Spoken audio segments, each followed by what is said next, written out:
County Legislative Policy Manual. Copies have been provided, and we can certainly review that with Councilmember Hitchen. But we do have a little bit of an agenda tonight. We've provided Councilmember Hitchen an advance copy just so we don't have to be, at least I don't have to be a talking head tonight. We really can have some dialogue and discussion over some of the more significant issues that are facing our community, of course, within Pierce County. But we would be remiss if we didn't first extend thank you and appreciation for the fine work that you have helped us do and perform over the last year or two. Initially, the American Rescue Plan Act funds have been helpful for all communities, including Lakewood, and we appreciate your support of the $3.5 million that we understand has been pledged by the council, the county council, for the LAHSA Gravely Lake Commons Affordable Housing Project. As you know, it'll be phase 3 once they get through the hygiene center that they're currently working on, and that is going to develop 25 units of low-income housing, which, as we all know, is of significant need in the community. So thanks for that and continuing the support for that. Additionally, when it comes to infrastructure and improving the lives of our community members, especially in those areas of need in the community, the partnership to extend sewer infrastructure throughout the city of Lakewood through your partnership program has really been, I think, invaluable. And as we see that unfold, it's going to have a sea change in some of those communities that have not had that kind of utility service. And we'll see really good economic development, I think, spring forth as a result of that. So again, thank you for all you're doing on that. We'll talk more about sewer stuff as we get into it, but those are really helpful in getting our residents kind of up to speed, so to speak, within their various neighborhood communities. We're supposed to give thanks for the allocation of the 2044 population and housing and employment targets. It is an interesting thank you, because we all know it's challenging to adopt the housing and population targets that come down from on high, meaning Puget Sound Regional Council, through the county and the adoption of the countywide planning policies and targets. But we will do what we can, as Lakewood does, to obviously plan for the growth. And we know that through your stewardship and leadership, you'll be there along the way with us, with not only Lakewood, but the other communities within the 6th district. But it's a lift, as you know, trying to make sure that we do the right thing by way of infrastructure planning to accommodate the allocations. So on the activity and recreation side, we certainly enjoyed meeting with you and members of the county at the opening of the Chambers Creek Canyon Trail. What a fantastic project that is and will continue to be, as the canyon hopefully reaches all the way down to the sound. I think that's the next phase that we're all collectively working on. Seeley Lake Park is of importance to not just the county, but certainly Lakewood. It currently is the entree to our senior center that we lease from the county through the building there across from the YMCA. There's probably going to be more discussion over the utilization of that building in the future as we get to it, because we understand it has some deferred maintenance needs that probably need to be addressed, saying it lightly. So more to follow on that, but certainly thank you for the partnership and work in improving the site of Seeley Lake Conservancy Park to really make it what it could truly be, which is a really great gem for walkability for folks in that area. And certainly if the senior center continues to be located at that site, it's a really great benefit. Innovative Service Solutions are another thank you for helping us get the PAL system up and running here in Lakewood.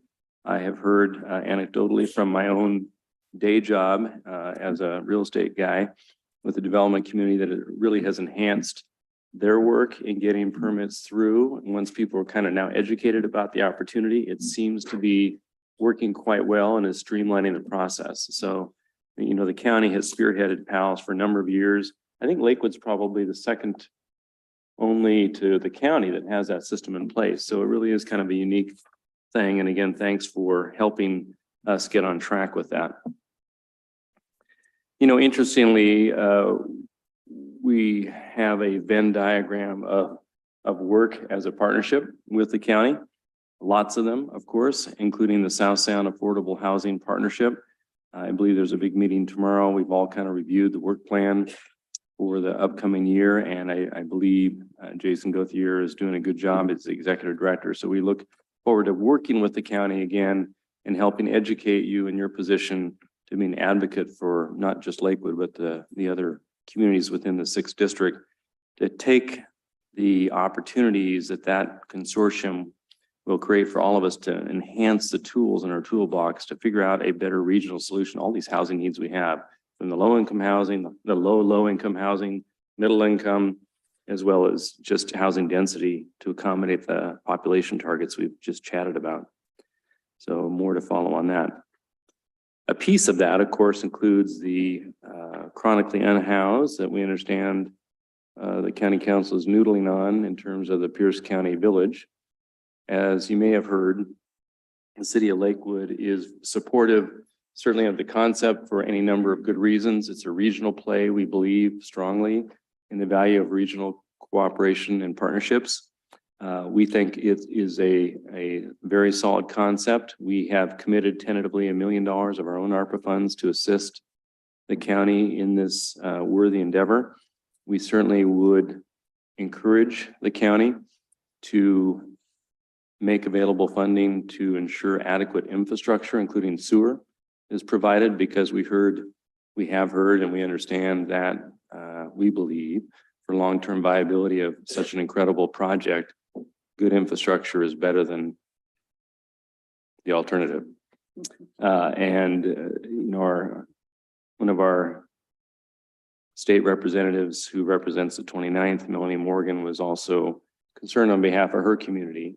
They're out there in Parkland Spanaway, that the project be adequately sewered. And I'm sure that'll be something that you will chat with your compatriots on the county council as well. But it is an issue.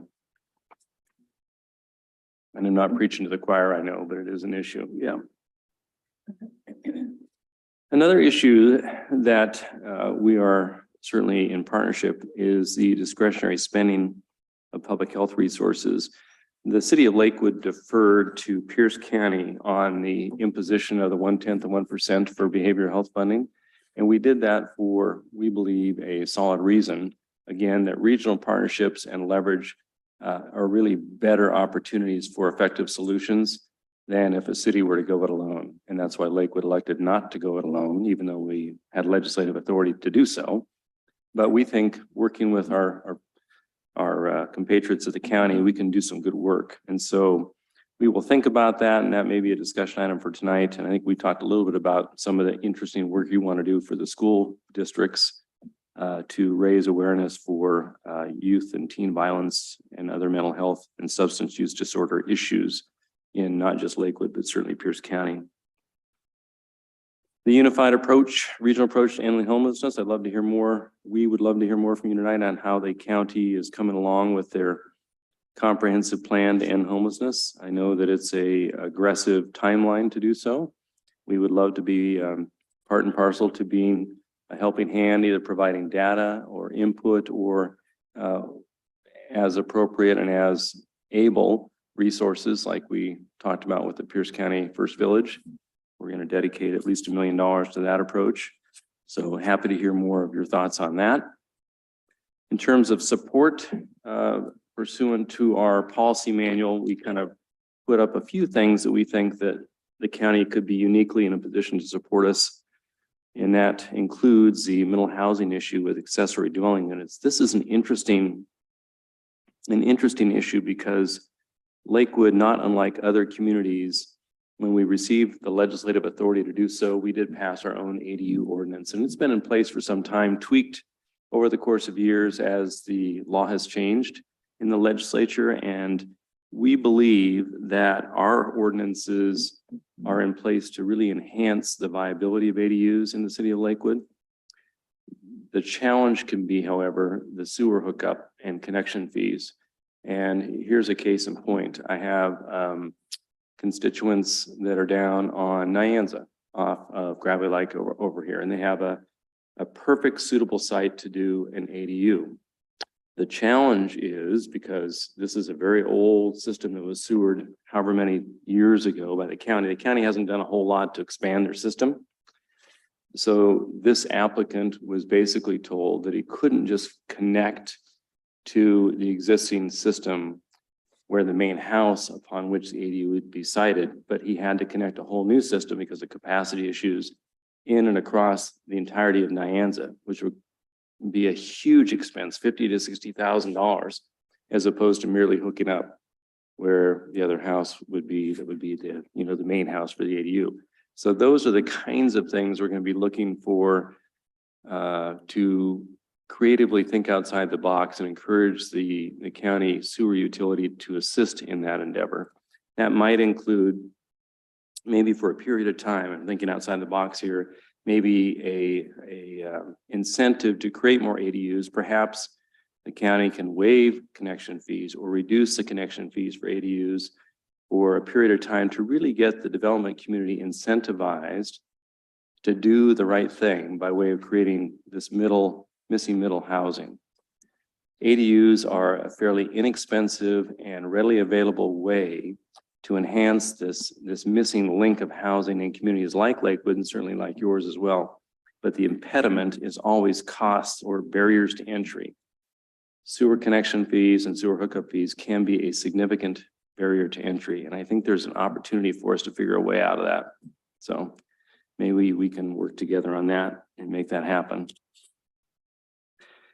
That goes hand in glove with expanding the Pierce County sewer utility. I know you've heard a lot about that over the years, the need to have infill expansions, given the fact that we've got older urban sections of the county that don't have sewer access, including the island of Partridge Glen and Arrowhead and Partridge Glen between Steilacoom and Lakewood. We don't want to take it over because we don't want, for any number of reasons, to be responsible for the missing infrastructure. That's certainly one of the reasons. And Steilacoom isn't going to do it.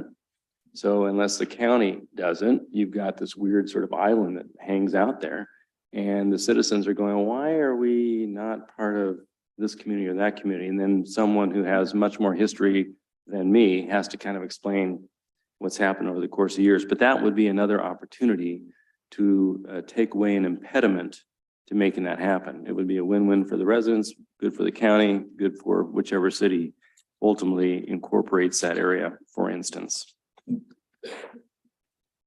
Video arraignment. That is an issue that apparently is one that we can perhaps address this next year. County doesn't provide video arraignment from the county jail, which apparently is a common practice. So those video arraignments would allow the city to safely and effectively provide that public defense service to the jail population, decreasing the number of jail transports and avoid the expense and potentially hazardous conditions that creates. So if we can work together, and our city prosecutor staff can certainly help you with data that might be helpful to you. If we can find solutions to those issues, that would, I think, enhance both for the system, certainly the folks that are charged with the crimes and the victims as well. So if we can enhance that opportunity, it's going to be a good thing for everyone. Booking restrictions. So of course, we all know about what pandemic related guidelines created for the jail. We also know about staffing issues, and I'm sure the county council is working on that, but I don't think we need to tell you more than you already know that we have challenges with public safety here in the city, given the booking restrictions at the county jail. Commercial airfield at JBLM. I'm sure this is a ripe issue that you've heard much about. The city opposes the use of JBLM as a commercial airfield. I think the county executive has also expressed concern about any location within Pierce County on the two sites that are supposedly on the selection status. So again, we would be supporting the county in opposing the siting of anything adjacent to JBLM, given its impact to military readiness, disaster relief, humanitarian operations, et cetera. North Clear Zone, it was great to have you at the Southside Military and Community Partnership EOC meeting this last month. And as you know, we continue to work on the North Clear Zone as a priority project for and through the South Sound Military and Communities Partnership. This is something where we have an agreement with the county signifying our collective commitment to execute that long-range plan that will restore that area to an uninhabited state so we can be consistent with the need for clearing of the clear zone, so to speak. So we ask your support in allocating resources to vacate that North Clear Zone, as was done earlier this year when we received the $530,000 for the tactical Taylor purchase. So again, thank you for helping us with that. And we just need more help. It's a long process and we know it's going to take years, but we just got to keep picking away at it as best we can collectively. And then the two other interesting little items, the Old Settlers Cemetery, that's on Washington Boulevard. Not sure if you've had a chance to visit that, but we would support taking ownership of the cemetery from the county in order to kind of maintain it appropriately, like we do with all of our city parks and city spaces. So if that's something that we can work on together and get a supporting letter to the Pierce County Executive's Office to initiate that process, that would be something we're interested in. And then, of course, we talked a little bit about the senior center.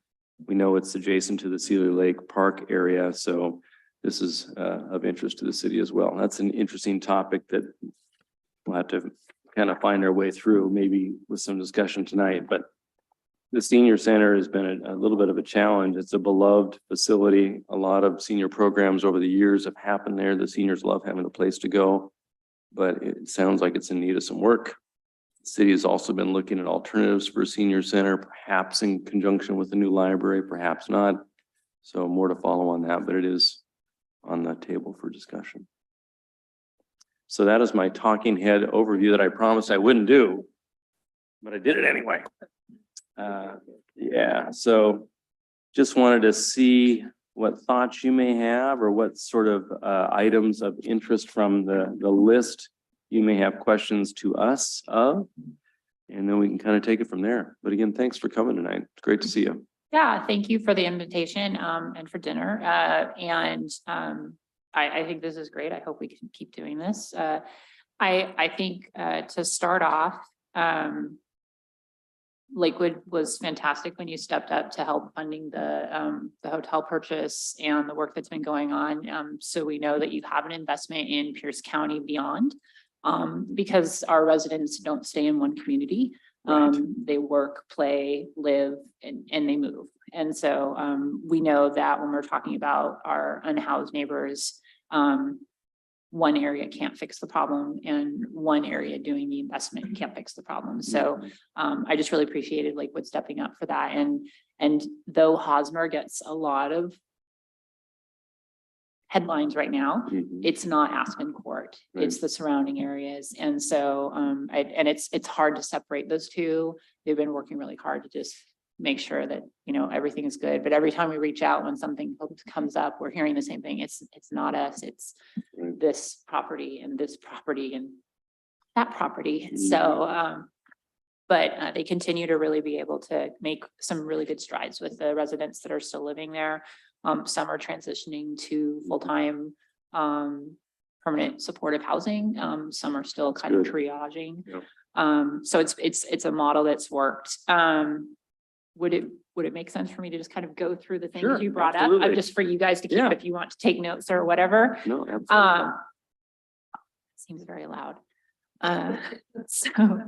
The LASA program, they're doing such phenomenal work, and they've worked so hard on their own without a whole lot of supports. You know, kind of that truly grassroots is what it sounds, you know, when you read their history. And so it was wonderful that they applied. It was wonderful that they had received the funding, and it was fun to be able to see a project like that on our program.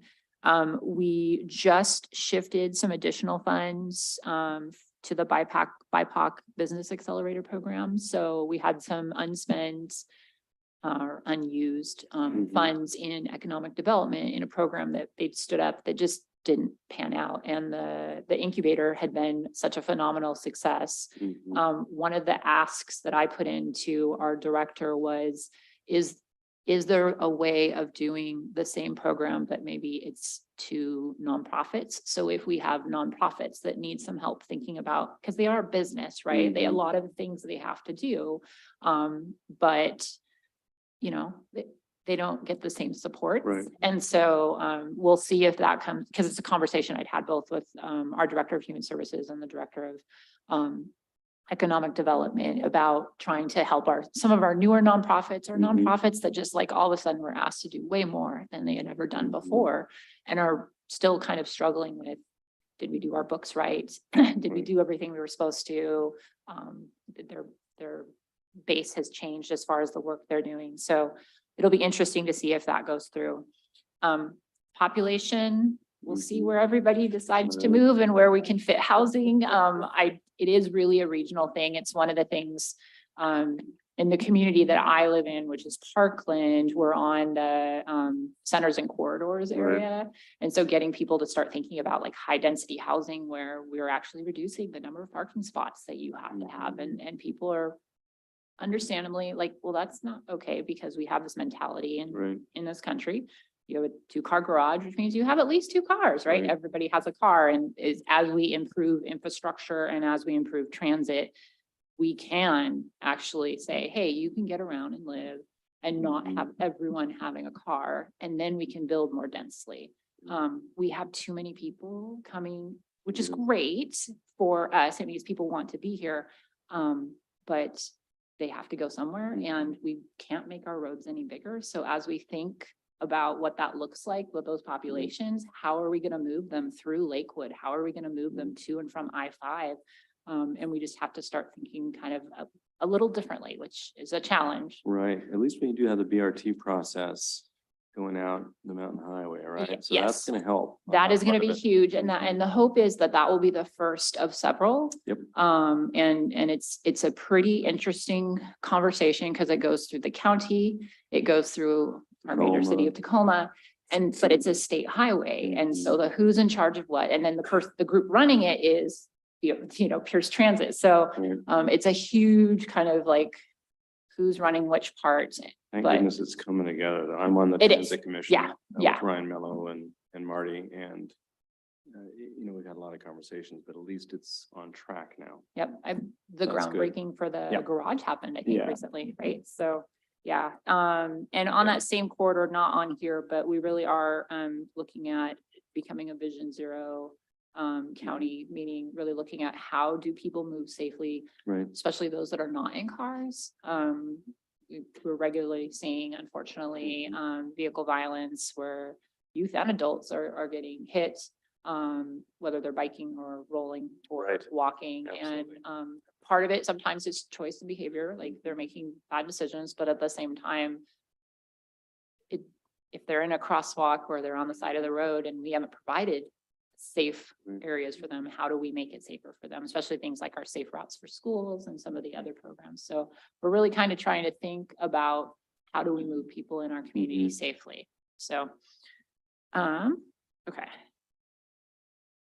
Before we move from that, maybe Council Members Mello and Campbell already mentioned, but Pierce Transit is going through the design and analysis process for BRT2. And the 2 top data getters, if you will, or don't want to say vote getters, but in terms of culling the data and the They survey score the results, highest. are both coming to Lakewood. Yep. One route or the other. And so that's a great thing for the 6th district. Yeah. Good way to move people. Yeah, it was, because the one that goes basically connects Lakewood to Tacoma, and then the other one, doesn't it go to University Place somehow? Or maybe they both kind of do, comes but down, yeah. right? But they're the high, there's a great equity need, there's a socioeconomic need, and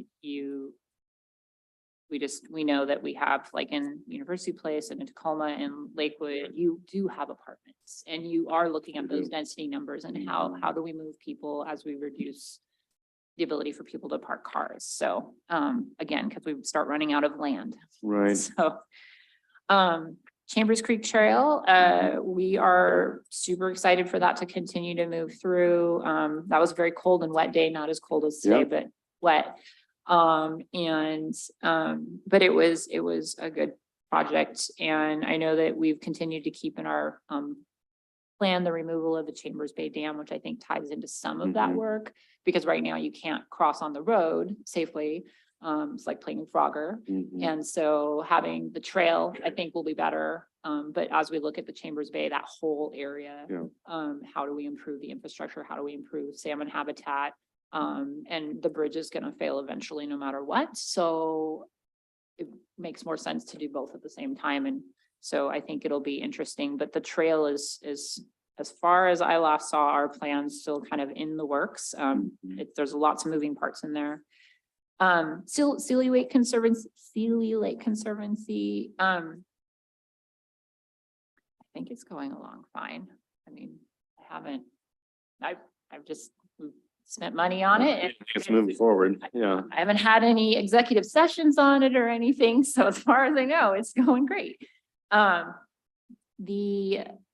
Let's see, innovative Our solutions. folks on the park side have, if you've been over there east from Lakewood Drive, they've limbed up a lot of the trees and brush, so Mhm. it's from a safety standpoint, much more visible. Yeah, And we believe that it'll make the trail system much more usable. People feel more comfortable to be there because it's, the knucklehead activity yep, will be reduced by the enhanced visibility. yeah, and we had to do that in several of our parks too, and some of our areas in like Bresman Forest and in some of the other areas that have some of the walking trails where Right. it's increasing visibility so that as you're walking, you can see kind of what's in front of you around bends and such. And so it's also a fire hazard, like Yeah. if it's closer to the ground, if something gets sparked right at the ground, you have low lying, somewhat not doing well limbs, Mhm. it goes right up the tree, especially in the summer. So yeah, makes a lot of sense.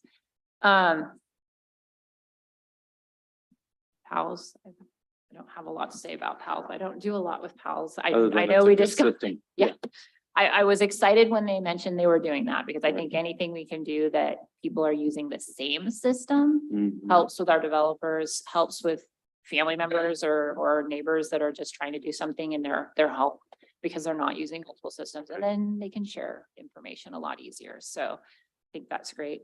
I love the work that Shape's doing, 100% supportive of the work they're doing, and Jason's been very responsive in sharing what's coming out of the meetings from our city and town partners. So that's Great. been really good. And I know one of the things that I had asked about initially, even before everything was signed and sealed, was like, is there an idea of them having a library of like redone plans so that work in our county, that, like something so that you kind of skip that having to have something designed, especially with You ADUs. currently easily could do that with ADUs. Right. There are lots of good planners who have done that work out there. I think that's a Yeah, and then nice just have idea. them available Mhm. without a cost or very, very minimal cost, because Right. planning, is one of those things that can stop someone from even thinking about it because they see Mhm. that initial plan cost and they go, I don't want to do that. But if. That pales in comparison to the Oh, sewer. I know, figure. I know. Yeah. So- Wow. But we sometimes scare away people who might think about it. And along the lines with the ADUs, one of the things that I think about that could be phenomenal in our community with ADUs is the idea of a senior parent group Absolutely. that wants to stay in the family home, Mhm. but they can't afford or maintain their Mhm. home anymore. And they have extended family, their child lives and has grandkids, and they're close by and they can't afford to buy a brand new house. They move into an ADU, so they have their own space, and that provides that whole family community there. You have Absolutely. on-site care for both ends, right? For Mhm. grandparents and for grandbabies. Yeah. And allows the property to stay with the family and kind of build that wealth or if it's already paid off, then they can make those improvements that maybe have been delayed because parents got older and couldn't do that. And I think that's one of the things when I think about ADUs, I'm like, are we thinking about it that way as a way to help? Because by 2030, Mhm. 25% of our population or more will be over the age of 60. Right. That's a lot of people. And yeah, Wait a minute, doing the math. Yeah. yeah, no, I'm there too. So no, I'm not.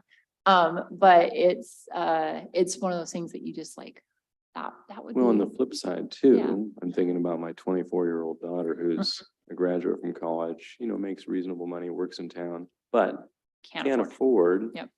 a one-bedroom apartment necessarily at $1,700 a month. Yep. We're God forbid, a 2-bedroom apartment. Yeah. At $2,000 or $2,200, but Right. the ADU can be a really effective tool for that. And keep the relationship, so she's not living in your house. Exactly. So,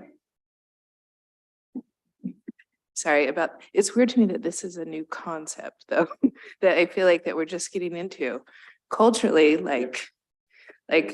and well, even my family, my grandparents lived in an ADU on my parents' property that, so, and I have a lot of people that I know that, so I think promoting this, making this, I think it will be really well accepted.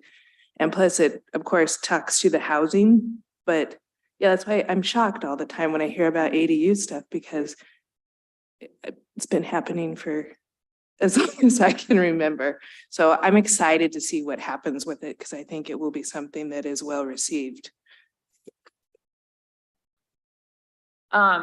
for the Pierce County Village, all the paperwork that's coming our way now says sewer. Well, thank Septic is goodness. That's pretty great. much scrubbed. It just became a nightmare to try and figure out, like, we were wanting very specific, very probably expensive plans of how they were going to do that. And it just didn't make a lot of sense. And we knew we would get a lot of a huge amount of resistance from the environmental community up and down. And then yeah. I want to thank you actually for your letter, because then I went and said, look, I have an entire city who is concerned about this. So can we please not upset the city of Lakewood? So, because I was hearing it from certain groups of people, and then I was like, I have an entire city. So, but I think that's where we are with that. Great. We continue to talk about it. We're working through it with our budget right now, trying to kind of outline what it's going to look like, because the area that was picked, as beautiful as it is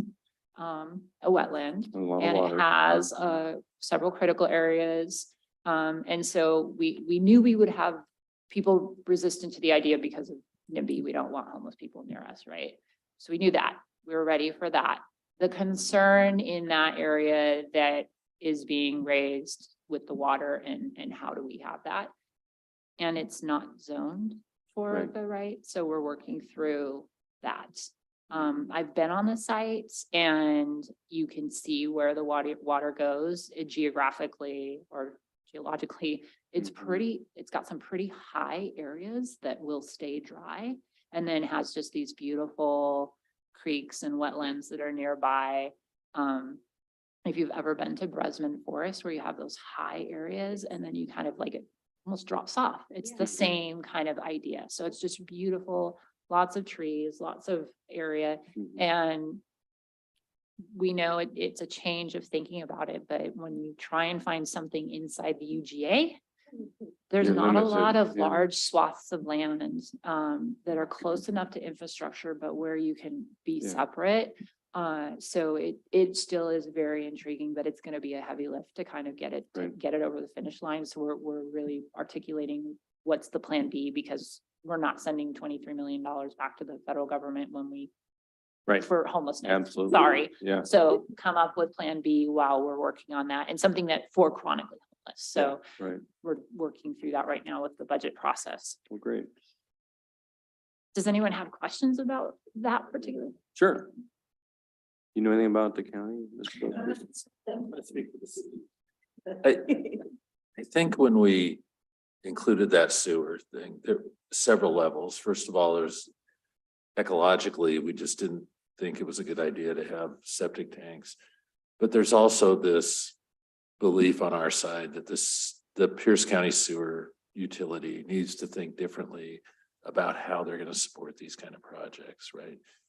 As you know, they've always been, well, if you bring me enough money, I'll build you a sewer wherever you want to go. Rather than, and that's going to become increasingly difficult, especially if we start talking about trying to do a number of these middle income, lower income. I mean, you already heard about it from Jason on ADUs. We understand that the price of delivering sewer service isn't going down. The construction costs are up. But we're still looking for the sewer utility to get a little bit more creative in how we're not saying don't pay them. We're just saying hey, let's figure out a way where you can help with these kind of projects, you'll still get paid over time, but Mhm. and so there's that element in there too, that we were trying to push, right? To Right. get them to think a little bit more The creatively. concept of investing. Yeah. Yeah, with the expectation of getting a return on the investment at some point over time, but they gotta be investors with the infrastructure utility. And I think to the Arrowhead and Partridge Glen conversation and some of the other Mhm. areas in your community that are still on septic, that's one of the things that we think about as we want to, because we know we know sewer will fail, the old sewer Mhm. eventually, so we Mhm. do need to be keeping an eye on that. Oh yeah, that's right. I literally drove through that. Remember. Yeah, like, yeah. Yeah. It's like, and I was really new, so I was like, I think this is bad, like really Yeah. bad. So who do I call? Right over I here in Stolikin should Boulevard. know that, yeah. Yeah. So, but that was good. So I think it's interesting to think through that, and I'm wondering Yeah. between shape and just talking with you and some of our, because this isn't a new concept as we're starting to look at. Because as we look at infill and like along the Parkland Spanaway area. There'll be sewer here, septic here. Right. Why?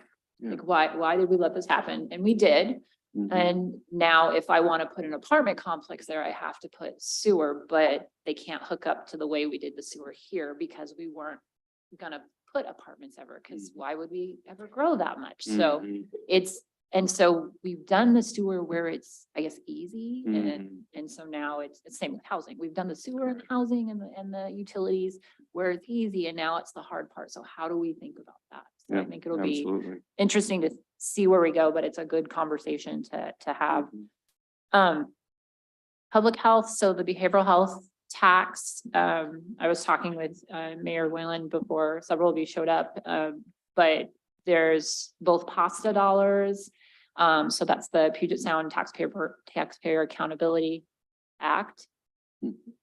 Councilmember Boki will protect me if I'm wrong. And then the behavioral health tax dollars, and both had additional funds that will come up for allocations in 2023. And I was working on a youth violence prevention program. And after a conversation with Lauren Wallen at the Sheriff's Department, she said one of the two main areas that we really do have embedded gang areas is one is Lakewood. Mhm. Some of the violence is happening and recruiting, and some of the houses are in Parkland and Spanaway. So we're getting the calls and we're seeing the violence. But they're saying it's between Tacoma and Lakewood. And I was like, that's interesting. So what do we do in those areas? And so looking at how maybe Franklin Pierce and Clover Park might be able to do something with violence prevention, whether it's through the schools or a different avenue. But I think we have a need. And I'm not sure which pot of money and who will be the resources. I've traditionally seem to go to school districts. Mhm. No one's surprised. But Franklin Pierce seems to have something going forward. I just need to touch base with them. And was gonna reach out to Ron and see if that was something That'd of be great. interest, because I've done a lot of I have a proposal put Mhm. together with like a funding plan and how it's gonna work and what it's gonna do. But I don't know if it's something that would be of interest or if it was something they want to tweak, because if it is, then it's ready to go in for bid to Mhm. basically be one of these projects. And if it doesn't get funded, then we look at 24-25 when we go into the biennium. But I think it was an interesting project. I'm happy to share it with people. But it's one of the things that came up when we were seeing increased violence, both starting on school property, but Right. then ending off school property, pretty significant. Yeah, I'd And love to learn then more about stuff that. that was going into the schools and Mhm. happening, right? And there was the uptick after the shutdown, but and we thought maybe it would, Mhm. peak and then go away, and it's not peak, like it's still going up is what we're seeing. And so school districts are challenged You right got now. the aspect of the bullying part of it too, right? And so that's all the mental health piece as well, social media usage. I mean, we hear a lot about that from the students. Yeah, and a lot of it is the kind of putting on my former hat, kids absorb stuff on their phones, just like adults now. Mhm. They're addicted to their phones. There's tons of studies out there that basically said like kids, I had a kid arrested, and this actually bothered me, but we had a kid arrested because he refused to give up his cell phone. And you're like, well, how do you get from point one to point, like, how did you get to that point? It was like refused. Then the phone was taken Mhm. and then he fought, and then they got him calmed down, but then police showed up and then he fought again. And then he fought again and then he was out. And I'm like, over a cell phone? So there was issues for that, Yeah, but it was still like, how is there such this tie to this device? And so it's an ongoing thing. And then we had kids basically on cell phones for a year and a half. So, and so there's a lot going on with youth in our community, and just continuing. So I know, the Birth to 25 board is doing some phenomenal things, thinking about kids. There's a lot of investment that was done with the PASA dollars during the first round, really the 0 to 5 age, looking at childcare, because we knew that there was huge disparities, childcare providers that just shut their doors during COVID. So they continue to kind of work on that because we see the direct tie to workforce development, and especially women going back to work, or women engaging in more work, or continuing learning, or upskilling if you're losing jobs. All ties back to daycare and childcare. And so there's a lot there. I'll pause. Does anyone have questions on either of those? I don't have a question, but we did want to get you the date for the youth summit Oh, that we had talked about earlier. I know it's in next May year, something, but whenever it is, we'll get it to you. okay. make sure, because what we had spoke Keep about it- earlier and, Yeah. and adding that, maybe that could be a topic is talking about, because they do mental health topics, things like that. So maybe gang related, bullying, those types of things Yeah. could be. Yes, city manager. May 27th. Okay. There you go. Okay. Perfect. Thank you.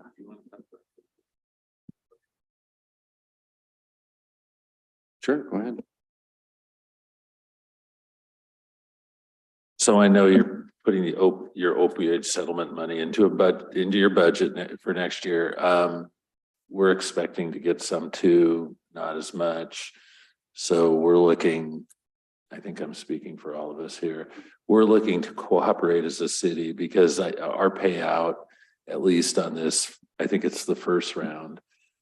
I think one of our staffers gave us, 70,000 a year or something. It's not even a person. And so, there's, and I can't fathom doing much with 70,000 a year, except maybe a marketing campaign, don't do opioids or, so, I think we've come to the realization that we're gonna have to participate in a wider, but I don't know at what level. There's been discussions at the county level. We had our state delegation in here the other night. I asked a question about, hey, have you guys talked about? And the answer to the person was that no, we haven't.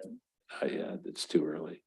Yeah, the process that we're in right now, so first is setting up the fund, so the money has a place to go. So that's happening right now. And then the other part is through the settlement, there's a specific advisory board. It has a specific name, something to do with its audit, isn't it? But they're not like auditing the books. They're basically auditing the programs and kind of advising. So I consider it an advisory group. And there's very specific in the settlement agreement who's supposed to be involved in that. And one of the lead agencies that it's right now is the opioid task force. So in partnership with law enforcement, the health department, electeds, they're really kind of looking through the settlement and seeing how we can do the most good with the limited dollars. Our biggest thing right now is we know we need beds. When somebody says, hey, I want to get clean, if you don't take them right then, it may be 6 months or never before you get that opportunity again. And we want every law enforcement agency, every hospital, every counselor to be able to go, you want help today? Okay, here's where we're going. And even with what's coming to us isn't enough to really do that. So we're really having conversations about what that could look like. I think the beds ask is something that as we kind of develop that model and what that's going to look like moving forward for that fund, the state got the other half.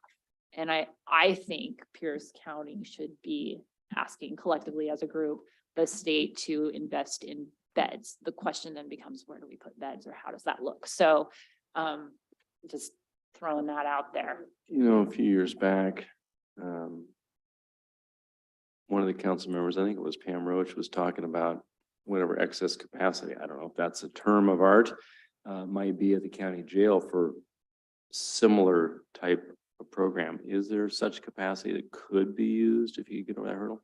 You don't want to make it feel too institutionalized, obviously, but it's beds potentially available for that usage. Well, and sadly, our jail actually does that already, if they're not kicked over to our hospital systems, depending on what they're addicted They do? to. Okay. So, but I don't know. I mean, right now, It's a no, logical we have possibility. no space because we have such high level felons in our jails right now. We do, okay. And one of your other things about booking restrictions, it's not COVID that's stopping us. It is literally no place to bring people where we have enough staff to supervise them, because every time we open one of the new jail floors, which Mhm. can serve up to 80 people, we need a specific number of staff, Right. but they are fully engaged with all of the old jail pods because we have high behavioral health, like violent behavioral health, felons, murderers in there that are taking up all of those spots. And we have very strict how many guards must be on duty and Right. relief and stuff. So we are actively recruiting, heavily recruiting. We actually sent some recruiters down to one of the military jails in the South to recruit people who were getting out of the service that were working in the jail for the That's great. military. And I was like, I would not have even have thought that, but hey, I'd want to, because it was not someplace that sounded super fun and happy in the South, like Polk, or I don't know, someplace interesting, and brought, I don't know if it worked, but it could. And then we authorized the same bonuses that we did for the patrol deputies. So there's How many positions are unfilled that are authorized? 54, 56. And then there's usually about 10 to 15% that aren't able to work, Mhm. whether they're on leave, which they get to take, Right. or they're on leave because they have to be. And so, you've got a good 25% of your workforce not there. So you're running at 25%, and they have mandatory overtime. And so it's expensive. Yeah. But at the same time, we can't let murderers and Right. convicted rapists and felons or not convicted, but probably convicted, Should be committed. should be convicted, could be convicted, but there's enough there that we're holding them and not letting them go. And we did file with the state some illegal recourse on behalf of the county, because we have a lot of behavioral health concerned citizens sitting in our county jail that are waiting to be provided services through Western State. And they've been sitting there and sitting there and sitting there for months at a time, that are impacting our ability to also serve the county as a whole. And so we'll be getting some support there. That doesn't solve the problem because they can't see them that much faster, but we made our point loudly and clearly, and we'll see what goes with that. That address what you wanted to know? Yeah, Good. I just want you to know, we're kind of a blank slate right now in the opioid, so Okay. we're looking for leadership, right? Like, okay, so now what? Has Lakewood been part of the opioid task force or the summits when they've been happening? We are a party to the litigation, and that's about the extent of it, right? City attorney? Tangentially involved and kept informed is what I understand.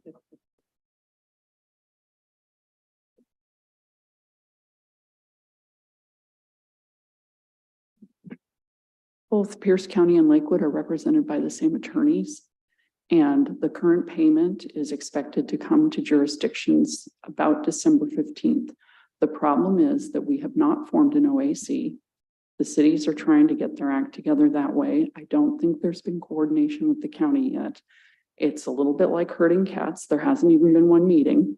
We might get a payment before they figure out we haven't formed the OAC. But when they figure out that we don't have our OAC, the money will stop. It is believed that once we do form it, it's not like use it or lose it, right? It's just going to be backed up and then we'll eventually get it.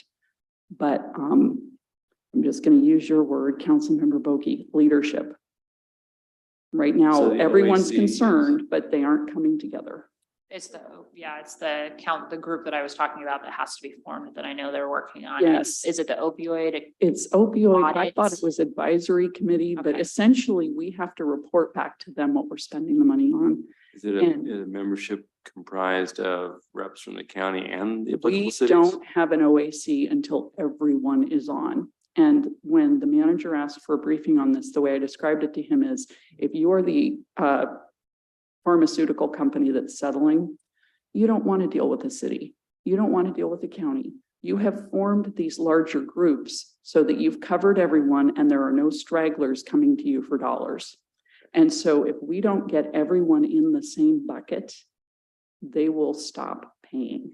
Got it. And so I do think Pierce County's been very good when I've called them. The staff there is on top of it and they're very happy to talk to us about it.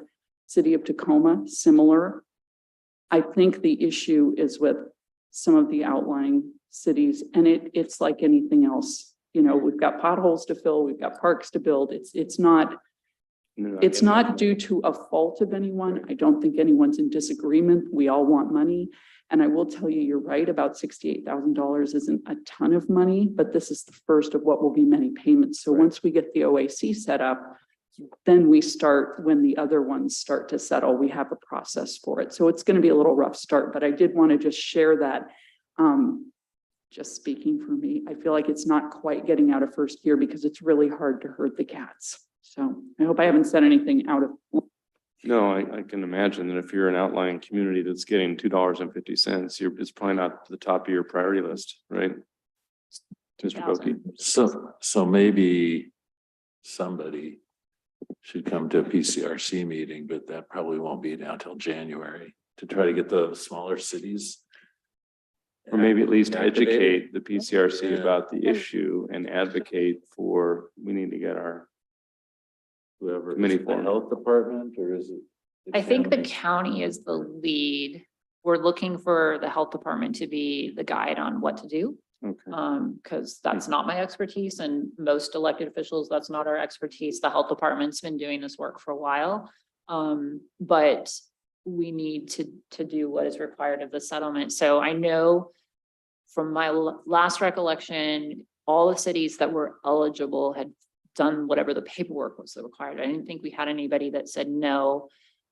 So I thought we had everybody on board. I just don't think we formally named how it's going to be, how that Mhm. process is going to go yet. But it's, Okay. I'm hoping we've learned from SHAPE what to do and what not to do. Because that took a really long time to form.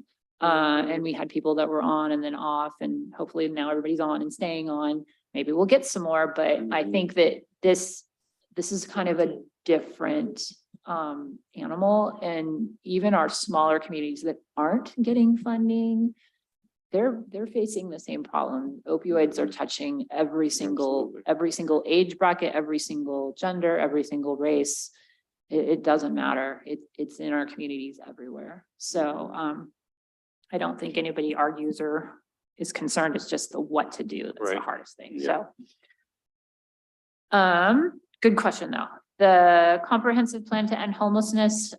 So we are continuing to just get updates from them. We are working towards getting an actual, like, here's what your unified office should look like. If we are going to actually come together and have like an office to oversee what we do as a county to Mhm. deal with homelessness, what would that look like? And so that report is, I believe, coming due in the next couple of months. I can share if it's being heard Sure. at Human Services, I can send that your way and you guys can be aware of it. And if you're not available during the meeting, you can always watch it online.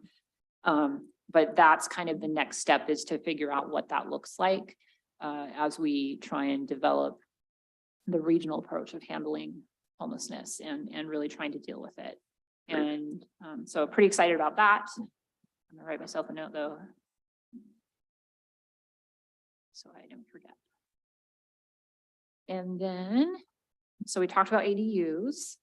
And I got down either incentives or waivers to reduce the connection fees for Yep. sewers is like the big thing. Mhm. Arrowhead and Partridge Glen. So I know I talked to your former mayor a couple times about this when I first got elected. I also talked to the former mayor of Stillicum just to get the historical, like what's been done, because why do I have this little random circle, Right. these donut holes? And so I guess it's been run 3 times to try and get it, and it seems to get worse results each time. Yep. I was curious, is it like informally, are you guys getting asks to be, I'm wondering with the public safety ask, if there's finally enough oomph there for people to say yes, because I know my deputies have said, we can't go to Arrowhead. We don't have time to go to Arrowhead. I mean, if people call 911 and I'm like, I don't want to hear that. And I don't know whether we respond if a call comes from that area. I don't think we do. It's unincorporated county, right? Yeah, Mayor, we don't respond directly, but we do regularly provide mutual aid over there. Likewise, the town of Stillicum does as well, but that's, everybody does that, surrounding their agencies, so. And it's No it's one different. of the areas where your deputy or your officers are Mhm. closer, so they'll respond to a DV call or an Mhm. assault. But if it takes our deputies that are over in, outside of the Bonnet Right. Lake or on Anderson Island, I mean, like wherever they are, they have to get here and your offices are tied up. And so I was just, if you're hearing, are you hearing rumblings? I would love to know that. I don't know if there's. Rumblings of residents who are saying, gee, we'd love to incorporate either with Well, like, Silicon or- or Lakewood. Why don't we have better law enforcement as an impetus? Law Because enforcement. that's, I've only had a couple of contacts at some public events where people say, hey, I'm a newcomer. I live in this area. We don't belong to Lakewood. Yeah. I said, no, you're in Partridge Glen or Arrowhead. Sorry. Oh, and it's kind of a surprise for some of them, at least the new people, right? Yeah. I haven't heard anecdotally about whether they've not received responsive calls to issues in their neighborhood of a public safety matter okay. yet. I was just wondering if that might be a push finally for people to be willing, because I know that your law enforcement Certainly might officers be. pride themselves and respond really quickly and are very quick to respond and Maybe so- something we can get some data Yeah. from on calls for service, maybe to see if we have any sort of. The sheriff's, even if we respond as a mutual aid responder, the sheriff's office would have it. Okay. So maybe collectively we can take a look and just see, Yeah. and then we can have another chat about it and figure out. Financially, it's not a great deal for Lakewood for a number of reasons, especially if we have to deal with the infrastructure. Mhm. Yeah, and both Mayor Murray is asked to have a conversation about this as well in the new year.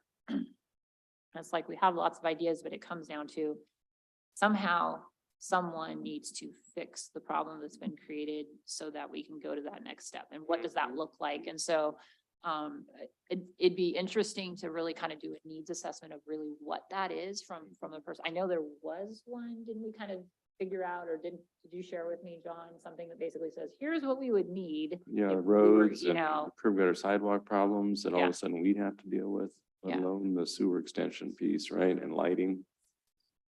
Yeah, All roads lead to sewers. sewers and road conditions primarily, and when we say road conditions, we also mean lighting. That's a big deal for us right now, is we've done a lot of work throughout the city to really light Lakewood, and a couple of years ago, we actually made a change over to LEDs. Mhm. And the savings on the electrical usage was enough for us to kind of pay for The next light. the next wave of lighting throughout the city. It was a huge dramatic change. Yes, Huh. So aside from, the residents who live there because it's very limited business over there. Right. Aside from them having a voice and whether or not they want to be part of either Lakewood or Stillicum, I still think that they should vote on that. A couple things. One is that, our studies in the past have shown that the residents who live over there would pay a little bit higher taxes to be part of Lakewood, though of course they would receive a much higher level of service because, the county has a hard time getting over there. As far as the deferred infrastructure needs over there, particularly in the area of sewers and roads, there's two ways to approach it. One is that the county proactively over the next 5, 10, 15 years makes those improvements. That's just not going to happen. That's just not realistic. The other way to do it is that as part of an initiative to the voters is that because the city doesn't have the ability to do that as well if it became part of the city, because the revenue generated from that area, because it's primarily residential, would really just cover our operating costs. So another way to do it, and this is something that happened up in King County when when cities in King County were incorporating large swaths of area, would be for the county over time to provide a cash flow to the city of Lakewood to make those improvements. I think the road improvements would be from the county's perspective, not from the county's very large. And so I think that would be somewhat negligible. But really the big issue is the sewers. And so as part of that process, you have an agreement in place between the city and the county where Pierce County Sewer Utility would come in and sewer it. And that would resolve that issue. And then the rest of the infrastructure over time would be handled just like how the city council handles the rest of the city as it relates to curbs, gutters, sidewalks, streetlights, which don't take this the bad way, but it would be get in line because, there's other parts of the city that incorporated 26 years ago that would have to happen. But certainly in the near term, I think we could work out an agreement with the county to address the deferred infrastructure. If the citizens understand that, they can vote. And then if the vote was positive, I think I know they would get a higher level of return on service. So just throw that out there. If there's been any sort of study by the county folks on the sewer side, what that would cost? Has there been any sort of? It's what, partially? There are some sewers. Yeah. Yeah, some of the guy, but it goes down to Stillicum, I think, or something, or part of it's. Something we can find out. Yeah. Not as unique as Ketron Island, but it's unique. Yeah, and Stillicum would have to be part of the conversation because I believe Stillicum, part of their sewer service area, which sounds a little odd, but which is odd. So they would have to be part of the conversation as well. Yeah, I think most is Lakewood water, but half is sewer through this agency. Some are on septic, some are on sewer that are on the outskirts because they paid to hook up on their own. So it's a hodgepodge. I think we can agree that it would be cheaper than connecting sewer to Ketron. I think you're right. Yeah. Also, just like to point out that as part of an incorporation effort, you have to have the support of all the other municipalities and our conversations, the city's conversations with, for example, Lakewood Water, particularly West Pierce Fire and Rescue, and the school district, not Stillicum Historical, but Clover Park has been, we have no objection to that, generally speaking. So there's support at the governmental level. It's really about, negotiating how do we deal with the infrastructure, and then are the residents willing to vote in favor of it? How many residents are we talking about, John, out there? Not like several thousand. Several thousand. Yeah, it's not a lot. But in comparison, Yeah. like some of our cities are smaller than that. Yeah, no, that's a good point. Yeah. So, Yeah, that's exactly right. Okay. I think, so it's interesting. It truly is an island that Mhm. kind of stands alone. So that would be, kind of add that sewer. And then video arraignments.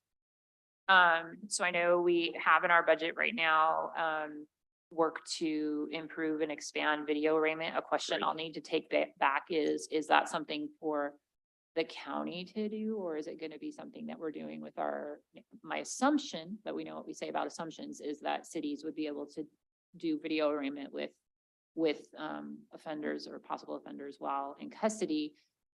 But I don't know that for sure. So that's a good question to ask with this investment that they're asking us to allocate in the current budget cycle. So I'll, Mr. Caulfield, can you be a little bit more illumination on that, or maybe? Yeah, so, yeah, this has been a little frustrating. I've been here for over 9 years and we've been talking about it. It's a best business practice for courts and jails.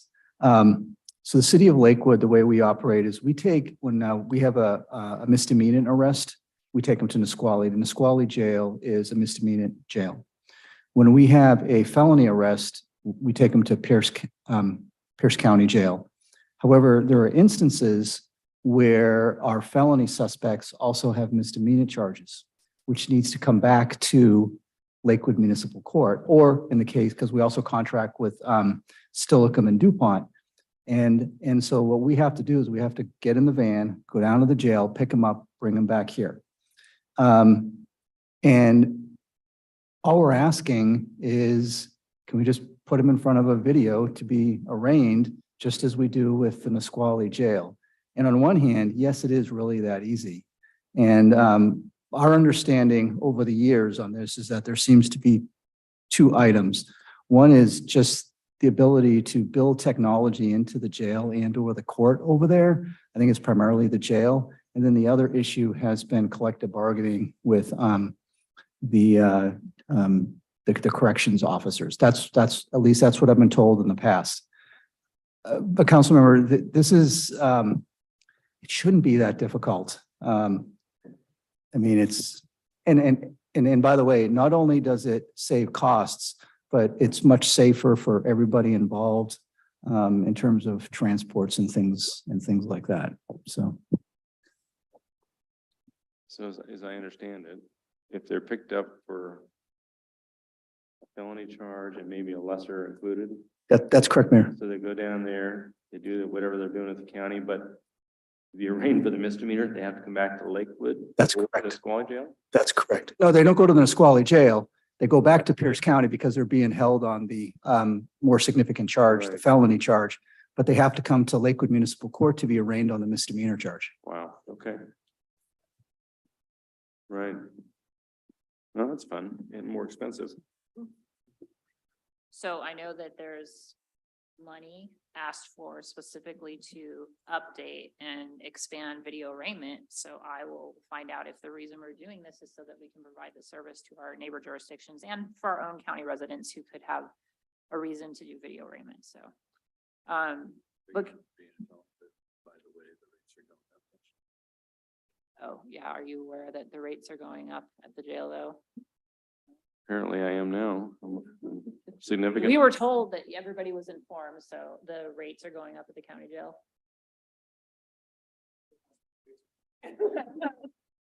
Thanks for the heads up, John.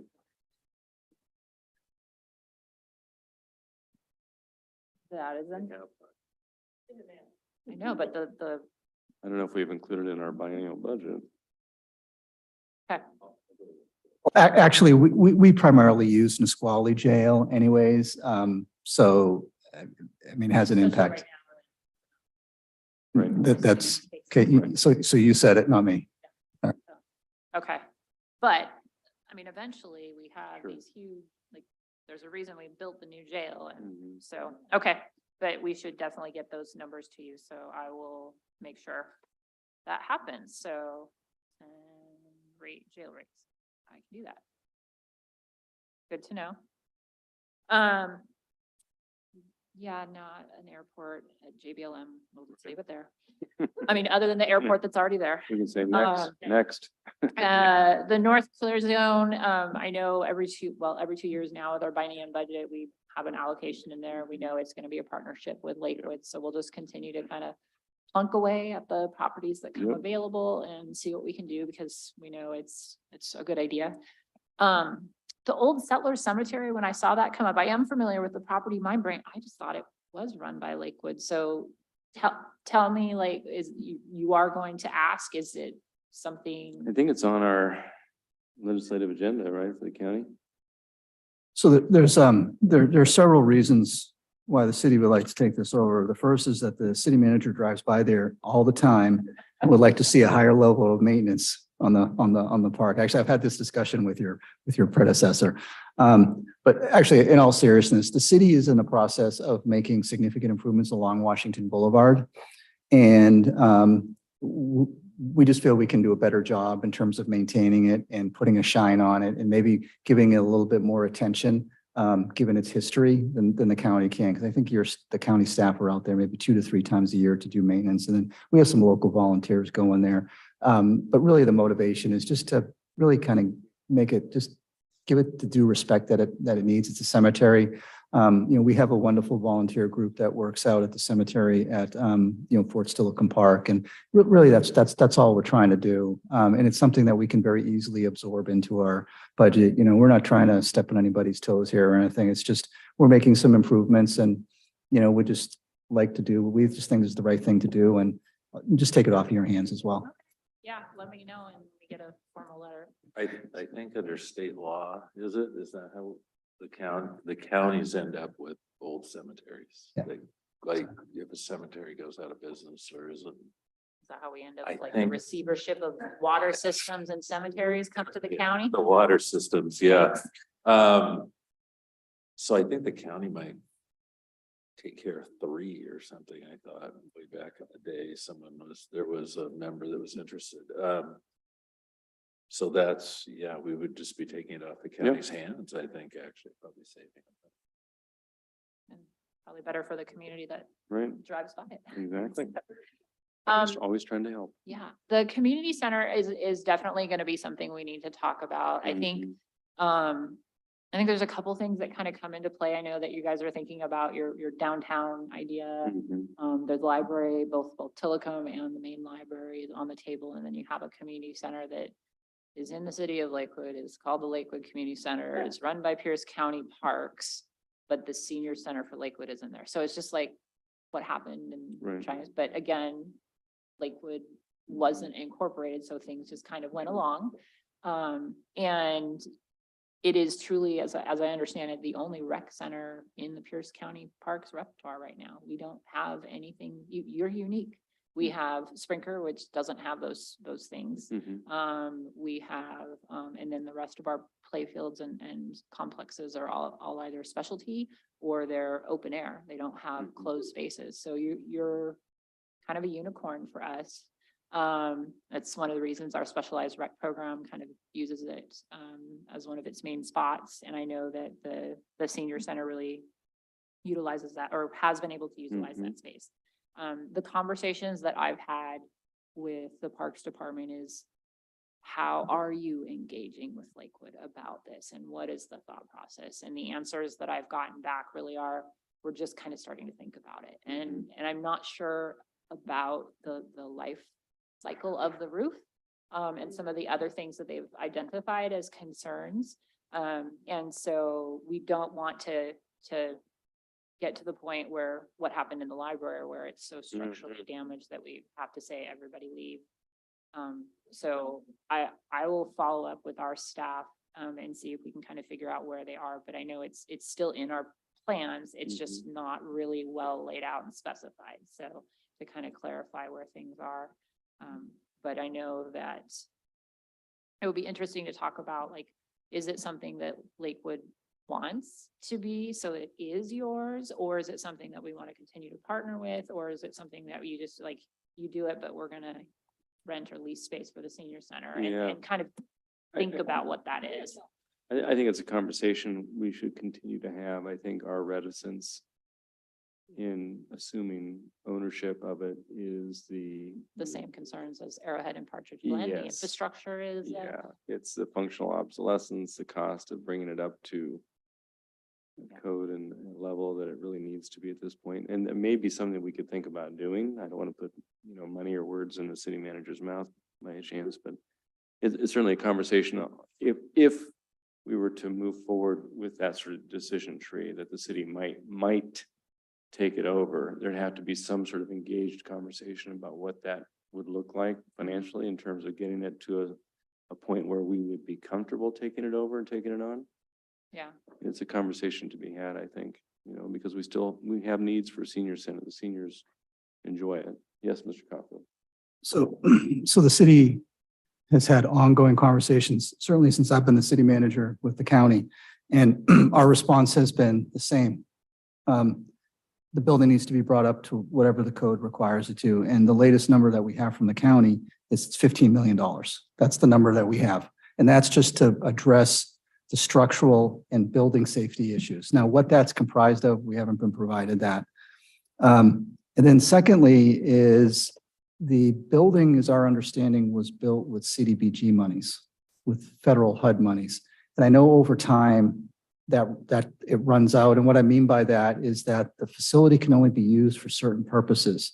So if the city was to take over that building, and again, getting back to the financial component of it, it's going to cost money, never mind the capital improvements. It's going to take money to keep the lights on and just keep the building functional and stuff like that. And as a city, we would need to have some flexibility to offer different types of programs, activity services, or it's a big building. So make it available to other agencies. And given that it was funded with CDBG HUD dollars, we got restrictions there. However, what the county can do is you can get those CDBG restrictions lifted. There's a way to do that. I just know there's a way to do it. I don't know how to do it, but I know there is a way to do it. There's got to be a smart person somewhere that can figure that out Yeah. on the legal side. Yeah. That's correct. So, but right now our immediate need is we would like the county to open the building so that we can get our senior activity center going again. Because if not, like soon, like last quarter, we're going to have to look at some alternatives because we can't just keep. No, we're not. No, actually, the county did. You folks really treated us well, by the way, on that. With the whole pandemic, you didn't charge us, and actually under the lease, we should have been paying. And so you treated us really well there. And then when Superior Court came in, or I don't think they ever used it, but I know they had time blocked off for it. So you folks treated us really well on that. Either that or you missed the eviction paperwork. So, but we need, right now, we have an immediate need for a senior activity center. So that's our number one priority.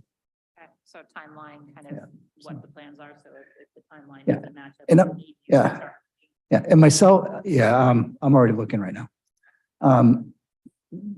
Mary Dodsworth and I, our Parks and Rec director, are meeting with your staff. I had to put it, it was supposed to be sooner, supposed to be this week, but my schedule, it'll probably be sometime in mid-December if I recall. And with Roxanne. And that's the message I'm going to deliver to her. That's the same message I've delivered to her predecessors as well. So I don't think the city council has an objection to doing it. It's just got a pencil financially, and now that number is $15 million. We don't have $15 million. It's amazing, isn't it? We love the basketball court, though. The basketball court is the best, other than this, you've been in there, right? You've been in that building? That basketball court, that's a phenomenal. Yeah. Yeah, that gym, actually gymnasium, that gymnasium is that's fantastic. That's unbelievable. Yeah. Just trying to salvage it. Yeah, okay. So do you want me to ask, or do you want to wait until you deliver your message? Okay. Oh, that was the last page.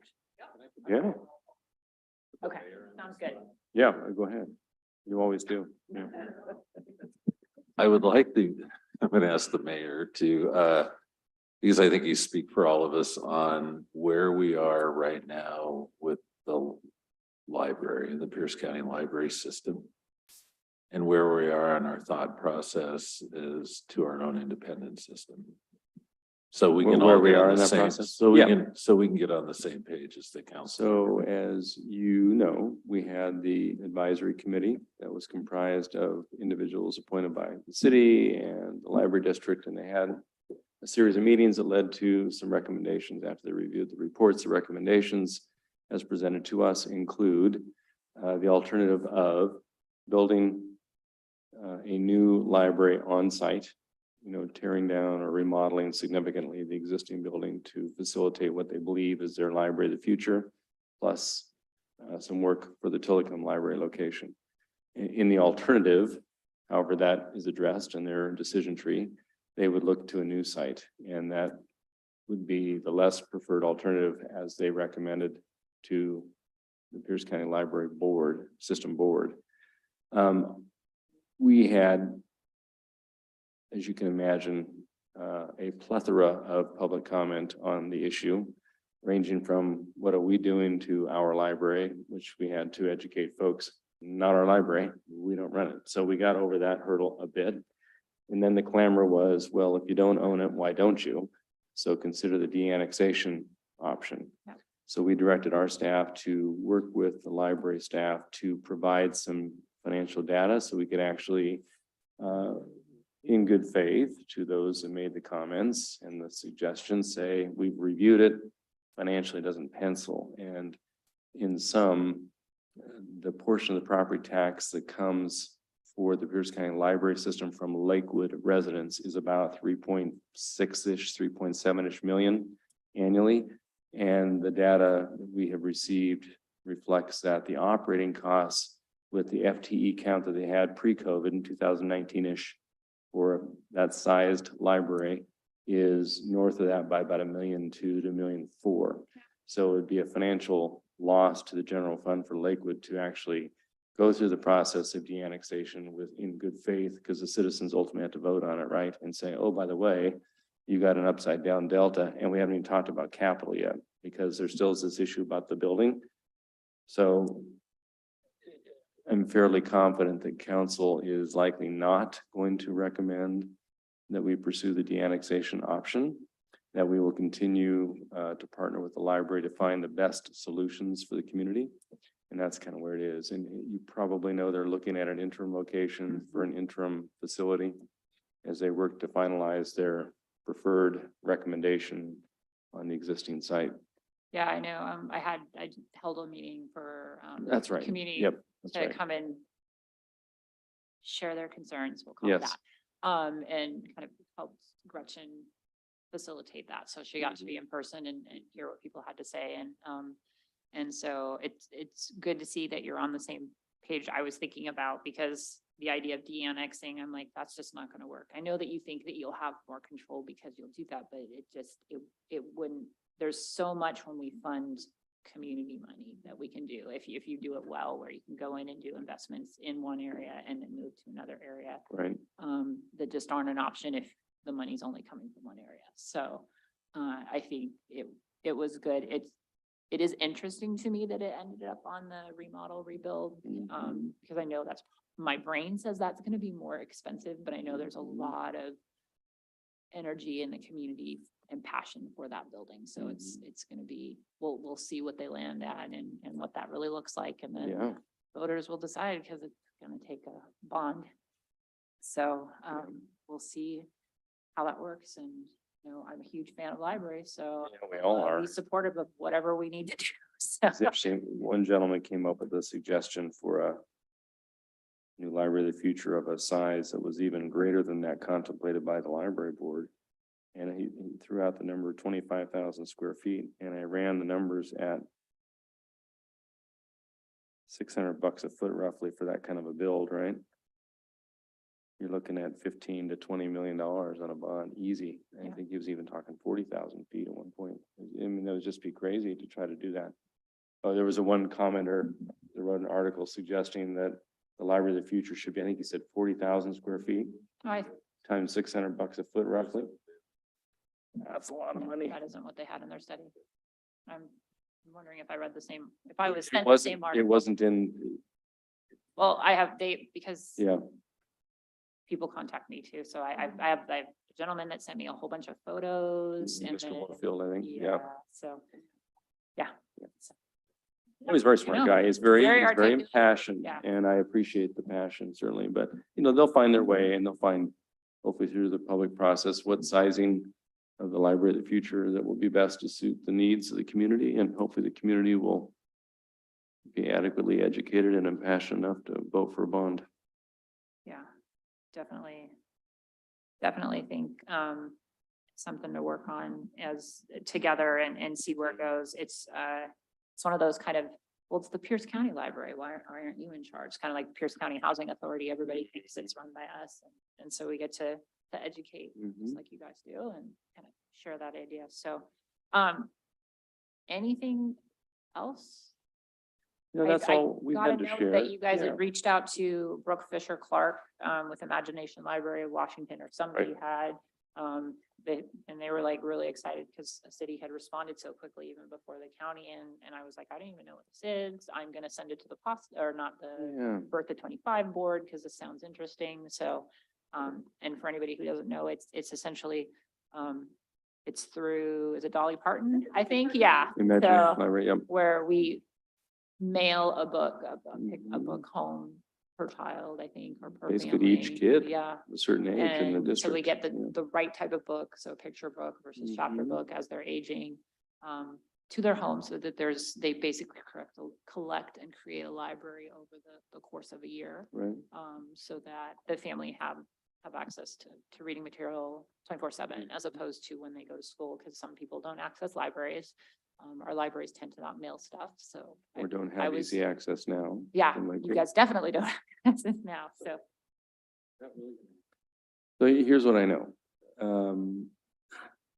Lakewood Rotary had a program, and this woman presented on behalf of Dolly Parton Imagination Library, and that was a well-planted seed. There was a lot of folks that got excited about that. And then as we were noodling over, various needs in the community the other night, and the opportunity to, maybe some ARPA funds could actually get this off the ground. Maybe we could partner with the county, which the county was already kind of in it a little bit, looking at it with the school district. Oh, and what about Pierce County Library System? They're interested in perhaps partnering too, because they recognize the need to provide, books in the hands of folks who need them. And social service clubs like Rotary or Kiwanis. So it really all of a sudden is kind of blossoming into something that people are saying, we can do this. And they're in, so there you go. So it's really kind of taking off, and I think it'll come back to council for us to review, and now that we have some financial data and what it would mean to fund for a 2-year pilot program, or maybe a 4-year program. 4-year program, Mr. Caulfield says, and I think it's about 50,000 a year. What we understand is that it kind of, incremental, it starts off. And Right. so it's like maybe 15 or 20 the first year, and then it grows on a city of our size, or about maybe 80,000 by year 4, year 5. So it's a really good opportunity. Excuse me, when you were talking about the other night and I pulled it up, they actually have a calculator on their website. Yeah, and absolutely. They take it by, I could do it by zip code. Mhm. So 98499 had a few hundred more kids than 98498, which is roughly our 2 zip codes, I think. And then they took like 65%, and you could play with that, but at 65% participation rate, one was 27,000 and the other one was 25,000. So Right. $52,000 a year. Right. And It has that kind of one impact. had 3,200 kids and the other had 2,700 kids or something. And then you would take 65% of that. So if that number went up, so basically for 100,000 a year, you every kid, if you could, Right. if you could get that kind of penetration, I guess that. When you think They're about just the partnership, so it's pretty Right. financially doable when you look at a city, a county, library district, and a school district willing to partner. It's a no-brainer. Yeah. Yeah, and I was thinking about the PASA dollars, if we could put together a proposal, because the last round of funding for that particular funding source, we didn't have a mechanism. We Okay. hadn't created a way of doing that, and our Bertha 25 board was still in the middle of basically setting up their way of doing business. And one of the things that we want to give them to do is basically the allocation. So they'll become one of our allocation committees. If my legislation passes, which I'm not anticipating that it won't, because that's why we set them up. They're supposed to be our experts. And so when we have, I think, about $2.5 million sitting in PASTA just from the last biennium right now. So they want to practice going through it with that 2.5. So they want to do something right away in 2023. Well, there we go. And so I already sent it to the chair of Mhm. possible, good. birth of 25. She's Tanya Durant Oh, from great, yeah. Green Trike and the Yep. Children's Museum. And she was like, Mhm, I this know sounds Tanya. amazing. Mhm. So I was like, okay, so we'll see. We gotta pass legislation to give them Mhm. authority to then come up with the process to then send it back to us. Yeah, But great. we chatted a little bit about it. I don't know, if they have additional. You guys know it. Councilmember It's- Hitchin mentioned a little bit, yeah. Sound trans. Yeah. It's Oh, like it comes out of that? yeah, it's the tax, it's the interest from the taxes that are collected or Oh, something like that. interesting. So we Okay. have this bubble of money and it's over, I think the next 17 or 15 years, Mhm, it's gonna come. Great. But it's, anyway, I think the lowest was now, and then it's gonna slowly go up, and like we have a balloon payment randomly in like 9 years. It's Oh, gonna wow, be that's anywhere great. between $8 and $18 million, or maybe something even higher, where suddenly we'll have all this money for you. Just means we're paying more in our car tax. Yes. Mhm. It's Yeah. 100 and something million, though. Hmm? It's like 100 Uh, overall. Yeah. Isn't that crazy? Yeah. Well, speaking of Sound Transit, just briefly, you may or may not know, but they are partnering with Lakewood to provide about $47 million of improvements over by the Sound Transit station. So road improvements, accessibility improvements between, I guess, 2025-ish and 2030. So those improvements will be great for the community as well, but Is that on both sides? So the one that's near. mostly on the west side. Yeah. Okay. Hmm. Okay. Yeah, it's both on west and east, the connectivity on Springbrook.